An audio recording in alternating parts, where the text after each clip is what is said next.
we studied some fairly controversial topics around the C12 table this month.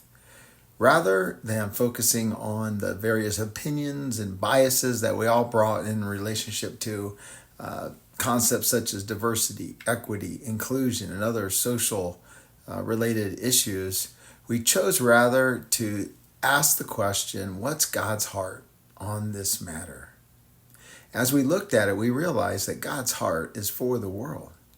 It was his intent from the beginning to have all mankind live on this earth in unity and oneness. Why do we say that? Well, first, we know that when Jesus walked the earth, who is God, he actually called people from all walks and lifestyles, whether they were fishermen, whether they were tax collectors, men and women followed him, rich, poor, all were attracted to Jesus.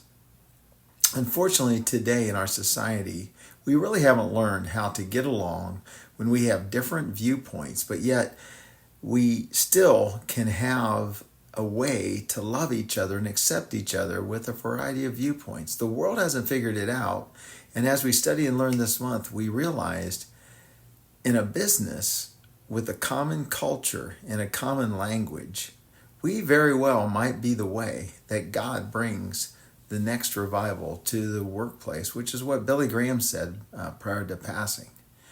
And so the challenge for us today is look at your culture, look at the environment for which people are attracted potentially to come work for you, or they choose to stay there, and ask the question, have my employees learned how to love and accept each other, even with varying viewpoints, in a way where we can appreciate the differences, which we learned also that a broader perspective brings better results. And you might find that God just might use you to change a few hearts as your heart is changed.